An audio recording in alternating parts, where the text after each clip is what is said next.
बारिश में गरीब बेघर परिवार का केले के पत्तों का घर। दादी दादी, आप ये क्या कर रहे हो? ओखली में धान कूट रही हूँ बिटिया, फिर इसमें से जो चावल निकलेगा ना, सब कोई उसको खाएंगे। अच्छा दादी, तो मैं भी आपकी मदद करवाती हूँ।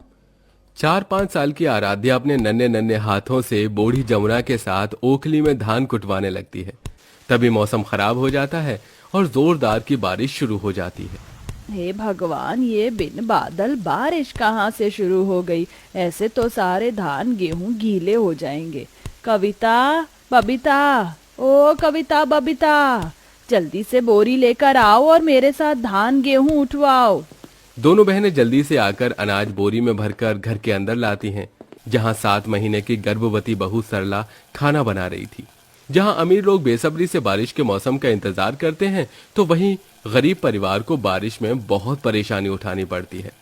ऐसा ही हाल गंगा प्रसाद के घर का था, जिसमें पत्नी, बहू, बेटी, पोती और वो बाप बेटे भी एक ही छोटे से किराए के कमरे में बड़ी दिक्कत में रहते थे। देखते देखते छत टपकने लगती है। तभी कोसते हुए जमुना कहती है, बस यही बाकी रह गया था। पता नहीं ये बरसातें क्यों आती हैं। हम गरीब परिवारों के दरवाजों में कितना पानी बह रहा है छत से। तभी सास को दुखी देखकर सरला हिम्मत देती है। माँ जी, आप चिंता मत कीजिए, मैं अभी पानी निकाल दूंगी। वैसे भी खाना पीना तो बन गया है। नहीं बहू, तू पेट से है। तेरे और तेरे बच्चे के लिए वजन उठाना सुरक्षित नहीं। हाँ सरला भाभी, आप रहने दीजिए, हम दोनों पानी निकाल देंगी। आप पैर ऊपर करके खटिया पर बैठ जाओ। कविता बबीता दोनों बाल्टी बाल्टी करके पानी बाहर फेंकने लगते हैं। कुछ देर में आसमान भी साफ हो जाता है और बारिश हल्की हो जाती है। हाय राम, घर का पानी निकालने में सारा खाया पिया निकल गया। मुझको तो भूख लग रही है। हाँ बबीता, चल खाते हैं। हाँ हाँ, जाओ जाओ, चल लो दोनों। फिर मैंने तुम दोनों का झाड़ू से लक्षण नहीं उतारा तो देखना। माँ, तुम गुस्सा क्यों कर रही हो? अब हमने क्या किया? आज वीरवार है, तुम दोनों को इतना भी याद नहीं कि मैं तुमसे व्रत करवाती हूँ। तुम्हारे पिताजी को केले के पत्ते लाने भेजा है। जल्दी से नहा धोकर पीला सूट पहन लो।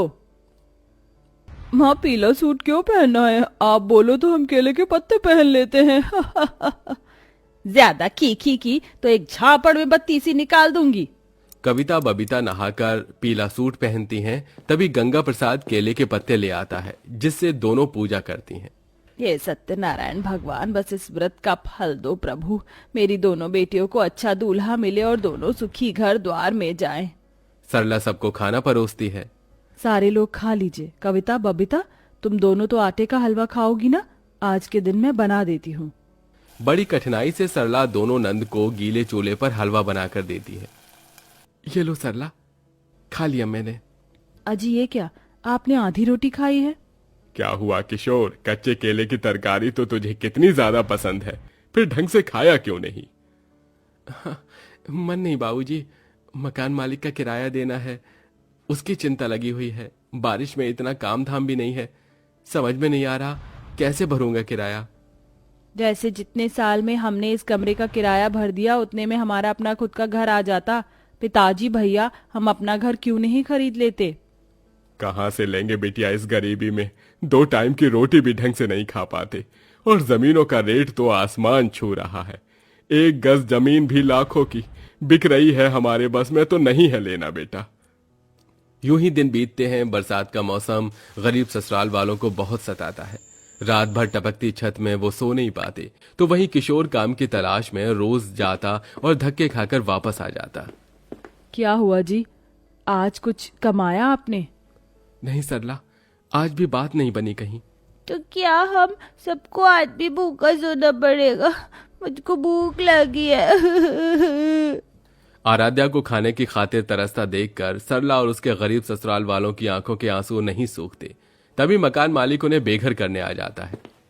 अरे किशोर, ओ किशोर, चल भाई ला दे मेरा किराया। बहुत दिन हो गए तेरा दुखड़ा सुन सुनकर। अभी पैसों का इंतजाम नहीं हुआ सेठ जी, थोड़ी और मोहलत दे दो। अरे बिल्कुल नहीं, अब 1 दिन नहीं दूंगा। या तो 5,000 किराया निकाल या फिर घर खाली कर। 5,000 किस बात के? मैंने 1,000 रुपए किराया बढ़ा लिया है। मगर ये घर 5,000 के लायक नहीं। ना कोई बर्तन धोने की सुविधा है, ना किचन है, और छत भी कच्ची है। हर साल घर में पानी भर जाता है। ऐसा थोड़ी ना होता है 5,000 वाले किराए का घर, मकान मालिक जी। अरे ओ सरला, मेरे साथ ज्यादा किचकिच मत कर, घर खाली करो मेरा अभी के अभी। निर्दयी मकान मालिक सबको घर से निकाल देता है। तभी घटाएं चमकने लगती हैं और आंधी तूफान के साथ बारिश शुरू हो जाती है, जिसे देखकर सास जमुना डर जाती है। इतना भयंकर मौसम पहली बार देखा है। पूरा आसमान काला है। लगता है सृष्टि का अंत आ गया है। हे प्रभु, रोक दो इस प्रलय को। देखते देखते तूफान से पेड़ टूट कर गिरने लगते हैं और रोड में पानी भर जाता है। बबीता बुआ, मुझको गोदी में उठा लो, डर लग रहा है बहुत। हाँ, आजा मेरा बच्चा, बुआ के पास आजा। सब लोग जल्दी जल्दी आगे बढ़ो। नहीं, सब लोग रुक जाइए। यहीं देखिए, पानी के चलते आगे का रास्ता भी दिखाई नहीं दे रहा, और घर तो किसी भी कीमत पर हमको बनाना ही होगा। कब तक इस बारिश के कहर में भटकेंगे? लेकिन घर बनाएंगे किस चीज से सरला? हमारे पास कुछ भी नहीं है। तभी बहू का ध्यान एक पार्क पर जाता है, जहाँ बहुत ही हरे भरे केले के पेड़ लगे हुए थे। मिल गया उपाय। हम सब केले के पत्तों से अपना घर बना सकते हैं, क्योंकि ये काफी ज्यादा लंबे और चौड़े हैं। मगर भाभी, सिर्फ पत्तों के सहारे घर थोड़ी ना टिकेगा, लकड़ियाँ भी तो लगेंगी। अरे तो इकट्ठी कर लेंगे, बेठिकाना कब तक रहेंगे। माँ जी, ननद जी, आप तीनों लकड़ी इकट्ठा कीजिए, और किशोर जी आप थोड़ा मिट्टी का इंतजाम कीजिए, जिस पर केले के पत्ते आसानी से चिपक जाएंगे। सब कोई अपनी अपनी हिस्सेदारी निभाते हुए बारिश में भीगते हुए लकड़ी चुन कर लाते हैं। तो कोई मिट्टी इकट्ठा करता है, वहीं बहू प्रेग्नेंट अवस्था में केले के पत्ते तोड़ लाती है। अब बारी घर बनाने की थी। सब उम्मीदों से केले के पत्तों का घर बनाते हैं। कई बार तो भारी बारिश के चलते उनका पत्तों का घर टूट भी जाता है। अरे नहीं, ये पत्तों का घर तो बारिश में रुक नहीं रहा। भाभी, सारी मेहनत जाया हो गई। कोशिश करने वालों की हार नहीं होती। कविता, चलिए सब लोग मेरी मदद कीजिए। लगातार की कोशिशों के बाद गरीब ससुराल वालों का केले के पत्तों का घर बन जाता है, जिसे देखकर आराध्या खुश होते हुए कहती है, अरे वाह, ये बनाना ट्री वाला घर कितना अच्छा है। अब हमको बरसातों में नहीं रहना पड़ेगा।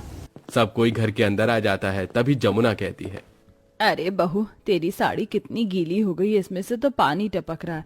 ऐसे तो तुझे और तेरे होने वाले बच्चे को निमोनिया ना हो जाए। कुछ नहीं होगा, मैं सुखा लूंगी।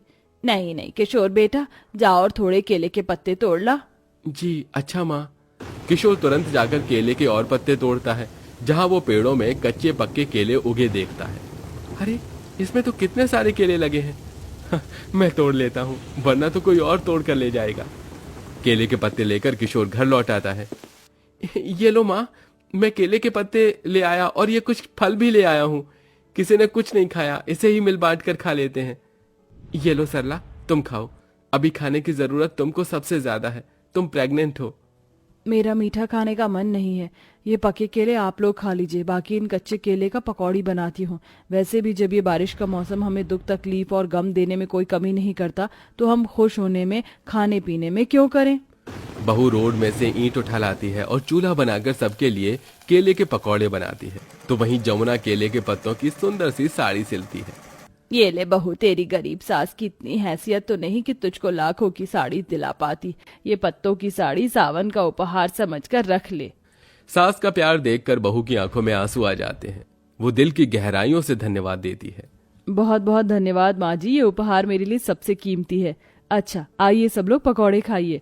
अरे वाह भाभी, मुझे तो पता ही नहीं था केले के पकौड़े इतने टेस्टी बनते हैं। मजा आ गया, अब जाकर पेट में घुस गया। भाभी, एक पकौड़ा और दीजिए ना, बहुत अच्छे लगे मुझे। हाँ हाँ, ये लो कविता, खाओ। पूरा ससुराल लगभग 2 दिन रात रास्तों में भटकने के बाद उस दिन अपने केले के पत्तों के घर में चैन सुकून से सोता है। अगले दिन सवेरा होते मौसम खुल जाता है।